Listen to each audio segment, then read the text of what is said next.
So someone told me about this channel, and I just made that video. Modern men don't seem to even know the definition of what a high value man is, because if you'll notice with the red pill movement or the manosphere, whatever you call it, all of these men, Fresh and Fit, Kevin Samuels, and be as it may, they have some good points and they have some truths, which is what made me listen in to begin with. Because there's a lot of issues with the modern women as well. There's a lot of issues in the modern world. You know, the way we socialize now. It's just, chivalry is all but dead, and men don't know how to act. Young women don't know how to act. I don't want to say it's all, but there's just some issues in the relations department, and everybody's just pointing fingers at the group that is wrong. So I got some more thoughts on this I want to talk about. And I'm looking at all the guys following along to this, and like I said in that last video, it's the blind leading the blind here. It's a lot of men, the ones that have been propped up and their channels have picked up momentum and they have got a lot of followers, listening in and, you know, confused themselves. I think the guys making these videos are just like winging it, honestly. I really do. And none of them saw what a good man, what a good stable, if you want to call it high value, whatever, a good man, a real man, if you want to call it that. I would just call it a man with values, a man that is stable, responsible, knows that he, off top, just wants to be a provider. So a man with morals. And notice you'll never hear them mention this when they talk about a high value man. They seem to have fell for the lie that all rap songs gave them. That if you have a bunch of girls that want you and you have a bunch of money, that means you're the alpha, right? And then they're all literally preaching this, but I'll get into that after listening to some of these clips. But they didn't see this model. They don't know any men that were stand-up guys. Or so it seems. I can only assume. Because otherwise they've just been led astray. And so they're sitting around these tables, being argumentative with women, and it seems to be something they enjoy. You know, they're getting their kicks by this. They're getting their confidence boost by showing these women constantly, and it's always very young women, usually, that are OnlyFans types, you know, bartenders, that haven't had a lot of experience, that don't know what they want in life, that haven't grown. I'll get more into this, what I'm trying to say with how they are sitting around bickering with ladies. I guess the best way to explain it is it's kind of feminine, right? Like they're resting in their femininity, talking about like wanting women to have this deep passion and desire for them, and having this resentment for, like, they're always talking about the girls that, you know, use these quote unquote betas, and they end up sleeping with the alphas because they sleep with the good. Apparently, if you're good looking and a girl wants to sleep with you and you have money, that makes you an alpha. But yeah, and so I was watching this video on the Lost Tribe archives, and he mentioned resentment. And then it clicked. I was like, that's what it is. They felt like that beta at some point, or they felt used, or something like that. And all they want now is, like a woman wants to be wanted, that's what they want. They just want to be wanted the most. Women are survivalists by nature. They're looking to latch on to the most successful guy that they can and leech off of his success to get to a better tomorrow, to have a better life. This is why I tell you guys, we are the prize. This is why I tell you guys, you have to understand your value and stop just marrying women. Now introducing Darius M. He makes a lot of videos talking about all these TikTok videos where women come on, or girls that are young, trashy girls, basically, talking about trash stuff. And then he says, this is women. These are all women. It's like, wow, really? I mean, I get, like, some women are like this. Obviously, we've got a problem. I've already said that. Everybody knows this. The red pill or manosphere movement, it was inevitable as the feminist movement. So you expect something to come up and oppose that. So it's expected, but just like the feminist movement, there's no balance to it. There's some truths in there, but there's no cohesive, logical thought and alignment with what really is femininity and masculinity. A lot of it is hard to explain. So, for instance, him saying he's the prize, and this whole movement telling each other they're the prize, and you need to go headstrong into the relationship. That's what being masculine is knowing who you are, and going on the first date and being like, what do you bring to the table, which is very weird, by the way. I had a girl in the comment section say, yeah, that's literally what they're doing. That is literally what they're doing on the first date. So yeah, it's like they're just so confused. But think about any stand-up man in your life that you know, or any men you know in your community that, you know, have raised a family, that have been providers, that have values, character. Imagine them saying that they are the prize and preaching this to women and men and arguing with women about this. That. I lost my license plate in the car wash. I don't want to put that back on. I don't know what bolt that needs, and I don't want to deal with it. That's how I need a man. Another one, real quick. Propane tank. I don't want to change that. I don't want to go get it, and I don't want to change it. Ways we need men. You know the whole women independence thing where we can have houses and drive nice cars and have careers and do everything ourselves? It's true. We can do all that. So I just finished mowing the grass. Got filthy dirty, moving the fire pit thing over there. But you know when you really do need a man? When this doesn't work. That evil demon weed eater thingy. So I'm going to try to speed through some of these real quick. And obviously that wasn't what I was talking about with the typical TikToks that he shows. But he was showing this one to prove that we need men. And this is something Kevin Samuel says all the time. Try to imagine living without men. We couldn't survive. Okay, yes, we need men. And guess what? Men need women. This is the way God created us, to balance each other, to need each other, to want each other. Okay?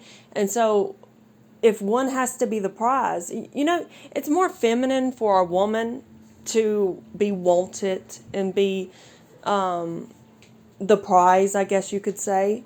That's something women actually daydream about or think about. It's not really a masculine feature. Of course, men want to be wanted too. It's just not something they typically think about constantly and worry about, being the simp or the beta. They are sure of themselves. They are confident in themselves. They are strong. That's part of it, being that strong provider, having a good sense of self, and knowing that the woman wants you. But you can tell, okay? Just stop. You should be able to tell. Men get confidence in being that way and providing for a family, being stable, feeling needed. Why does somebody have to be the prize? And if you ask any country music song or any country boy, it's always the woman that is the prize. It disgusts me when a woman says, you look like a guy who's long-term material. You look boyfriend material. Why are you not married yet? And I'm like, I don't want to hear those words. Because what she's saying is something about me makes it seem as though I'm easily manipulated by sex or by a woman's image. See, women are always seeking their prey. And when she finds that beta, guess what she does? She uses him. She rations out the sex. She gives it to him on a case-by-case basis. If he takes the garbage out, if he's a good little boy, if he pays the bills, if he takes her on vacation, if he takes her to a nice restaurant, if he buys her that handbag, that purse, those heels, if that beta male does all that, then she'll give him sex. Guys, remember, alphas get the seed, betas are always there for the need. So the alphas get to blow their back out for free. His mindset is so warped that he's actually offended when someone thinks he may be a stand-up guy. He may be marriage material. Because to him, that is a beta. That is a simp. And that's what he's, again, teaching his audience. He's looking at marriage through this very immature lens. Like, you should always be in this honeymoon phase, when that isn't reality. You know, when you're in it for the long haul, to make it work, you have to grow together. And then when you throw children in the mix, there's hardly time. You know, you're busy, you've got your lives, and you adjust things. I know for a fact there are marriages, without getting into detail, the sex is consistent. The wife is not turning them down left and right. As a matter of fact, I've never put my husband on the couch.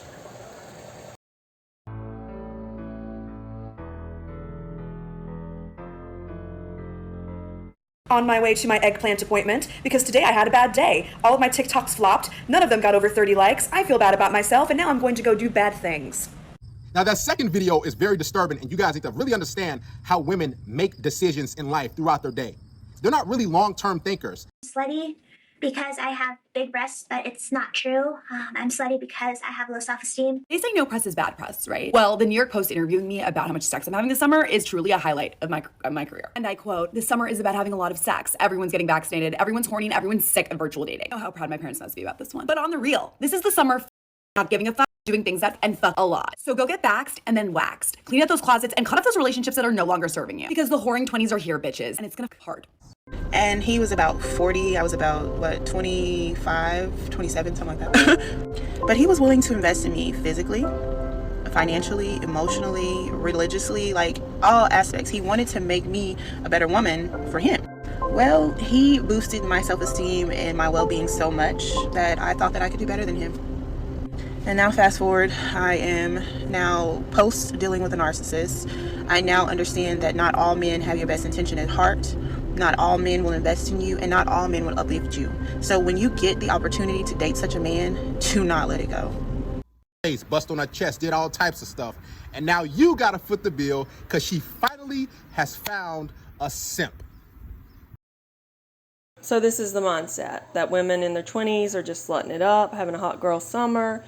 He even said something about they'll break up with their boyfriend when summer starts and just go sleep with a bunch of dudes, and they all do this.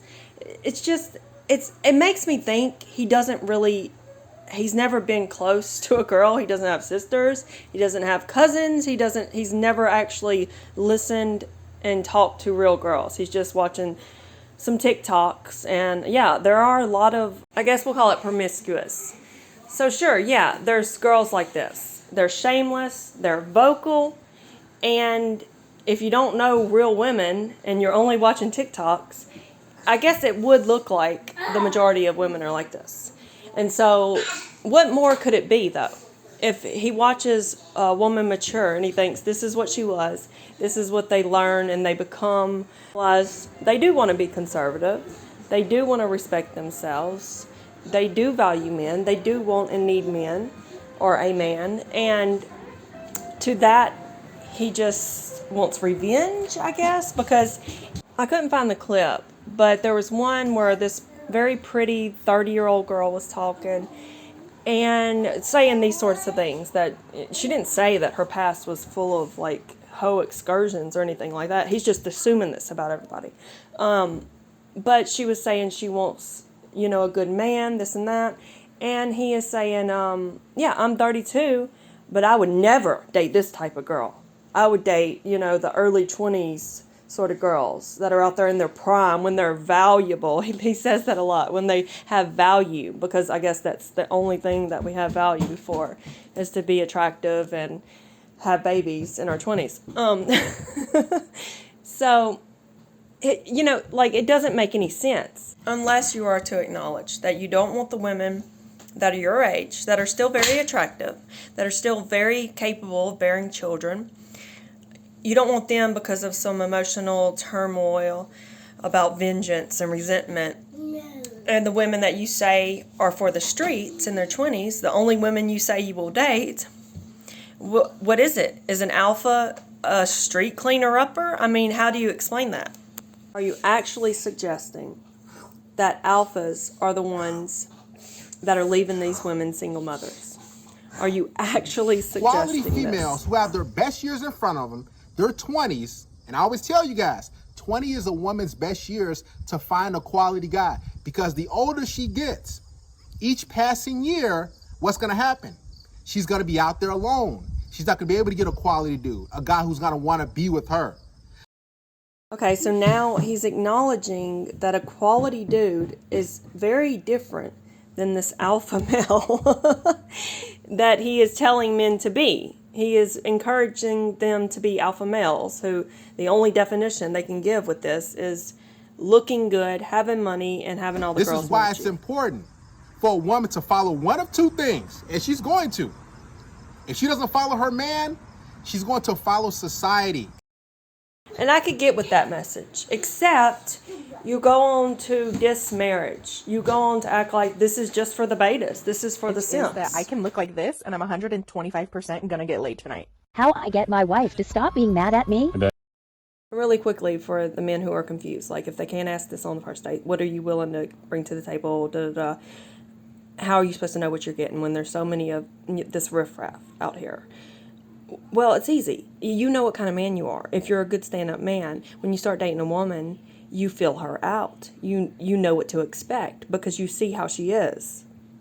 Says he's upset with me because in his words, sweetie, you need to stop spending so much money on DoorDash. Ordering it 3 times a day is not appropriate and we need to start living within our means. Honey, it sounds like you have an income problem, not that I have a spending problem. Start earning more money and we won't have these issues. So I took his credit card that we share and I booked a vacation for my daughter Richard and I. We're staying in a hotel tonight and I hope he enjoys that I charged $8,000 to his credit card. Make more money, darling.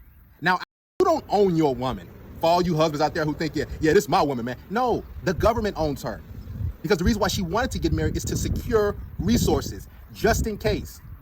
So now she gives you the sex that she's given other men before she met you for free. Now you have to pay for it. That really gets to him. And I think it comes from this misplaced sort of feeling that this woman is your property. You know, you should be able to own her, but damn it, we can't. Washed up. Shouldn't have any more value. And once she's past 30 years old, she's damaged goods. She's the used car instead of the brand new car. Now you have to run errands. Now you have to take out the garbage. And you better not be bad because you're going to sleep on that couch. You know, married life for a lot of men, and this is coming from a guy who doesn't know a damn thing about marriage. Doesn't know anything about commitment, doesn't know about growing with someone, raising a family with someone, and all that entails. And frankly, doesn't know what it's like to be a man and to know how to derive your confidence through that, through the values, through your character, through your morals, through being a strong leader for your family and your wife. Counseled men everywhere, white, Indian, black. Every time I ask them, so how's it being married, man? They usually tell me something like, man, don't do it, dude. And they kind of joke and laugh, and I just laugh with them a little bit. And I'm like, and it's not a laugh of like it's funny or anything like that. It's a laugh of regret. Or I say, hey, man, you want to go hang out? You want to go get a drink? You want to go do this? And the husband usually says, man, you know, I got to get back to the missus, man. You know how that is, right? And I'm looking at them like, yeah, I know. But personally, I don't know because I'm not a married man. See, when a woman gets the ring, guys, see, that's her ultimate goal. When she gets married, when she secures you, that's why they push for it so hard. Listen, she doesn't have to submit to you. She doesn't have to cook. She doesn't have to clean. She can gain as much weight as she wants. Matter of fact, that's crazy sex that you were getting before you got married, before you proposed, she's going to ration that out. Now you have a honey-do list. Now you have to do all these different things in order to get sex because the government is involved, right? See, you don't own your woman. For all you husbands out there who think, yeah, this is my woman, man. No, the government owns her. Because the reason why she wanted to get married is to secure resources, just in case. So now she gives you the sex that she's given other men before she met you for free. Now you have to pay for it. Waiting to nag you, who need your constant attention. Because here's the thing, married women, before they met you, before they settle down, they're used to getting a lot of different attention from different guys. Now that she's not really getting that, you're the only source of attention. So she's gonna pick fights with you. She's gonna nag you. She's gonna complain. She's gonna do a lot of different things because she's not getting that constant attention. Now, here's the thing. How are you gonna give her that constant attention? I still get guys trying to talk to me. Not that I need it, but this is so dumb. Like, we're just sitting at home, starved for attention. We see people, you know. Not to mention we have kids. We have other things fulfilling our attention when our husbands are not around. So he proceeds to tell us everything he doesn't know about marriage or, you know, what a few unhappily married guys told him. And there are plenty of those around. There are plenty of unhappily married women around. The divorce rate is what it is. You know, because of this. But how is this helping? How is pointing the finger at one group of people, just like the whole Cynthia G, that sphere of discussion with the racism and stuff, they just found one group to point the finger at, and people are individuals. You know, if it's not the whites, it's, it's the men in our community. And then you got Kevin Samuels and them. No, it's the women. And they're all just like little children. And then you got the feminists. It's the men and these guys. It's the women. And they can't be submissive. Okay, you can point out a few issues with still being balanced and still acknowledging we're all human and we all have these sorts of needs and requirements. Yet we are different, as woman and man. Just like this validation thing he talks about and attention. You want it too. That's why you're up here talking about it, festering and thinking about this so much. Far more than any other man I know, by the way. Speaking of, the strong men I know that are taking care of business, they have character, they have morals, value, they are followers of Christ, because that's the only way you can properly, in my opinion, lead your family. They will not be found on Instagram. They will not be found on Facebook. I mean, we have our outliers. But by and large, they will not be found on YouTube channels discussing and arguing with women and festering and sitting in their femininity of wanting to be wanted and, thinking who's the simp, who's the alpha, who's the beta. No, they're at work.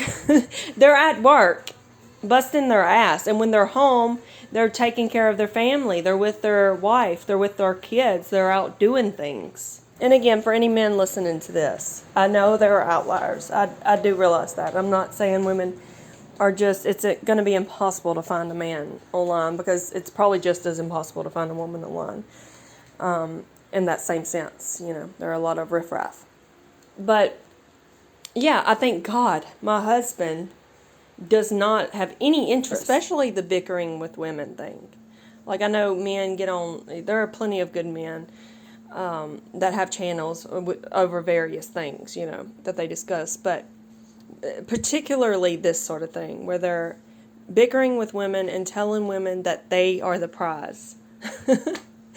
It's just silly to even imagine. Okay, so think about a country song.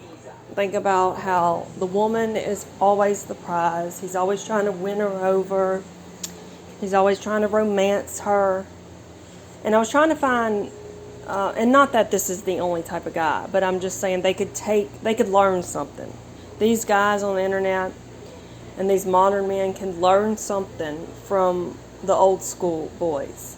I just want to interject one last time to point out the only reason I'm using the country boy stereotype, even though there are plenty of different types of good guys that would not come with this sort of manosphere, psychobabble stuff, is because I think by and large, this is one thing that they're known for. You know that if you get picked up for a date in a truck like this, he ain't talking about what you should be bringing to the table and are you submissive and, you know what I mean? Like this manosphere, I'm the prize sort of talk where, you're all in your head. Like if she's not hooking up with you, she's not like, she doesn't have this burning desire, but she's got it for somebody else. And now you've got resentment and just all in your head like a girl, sort of, right? So I don't know what it is, if it wasn't cultivated in the community or what, but just be. That's all you have to do. Just be a man and grow within yourself without looking to all of this culture to tell you what's cool and what's what. This is what these boys are doing. They're trying to settle down with a girl that they fall in love with. And as you get to know someone, as you grow with someone, you realize what they're about. You realize if they're submissive, if they want to do these sorts of things and live the sort of lifestyle you want to live. Like if they want to stay home, if they want to work, if they're going to cook, if they're going to, you know what I mean? Everything. You learn that as you're dating someone and you get to know them. So when you listen to the manosphere movement and when they talk about high value and what that means, or betas and alphas and what that means, you will hardly, if ever, hear them mention character, having value, morals, integrity, holding your family down, being stable, responsible. If most of the time, if they mention responsibility, it's for themselves, like to accumulate wealth or something like that. But it's because they don't know anything about that. They are literally looking at the real men and calling them the betas. Their grandfathers would be so disappointed, I can assure you this. So anyway, y'all have a blessed day. Bills by myself, have my own vehicles, and manage everything on my own. But I also know that God did not design my life to be this way.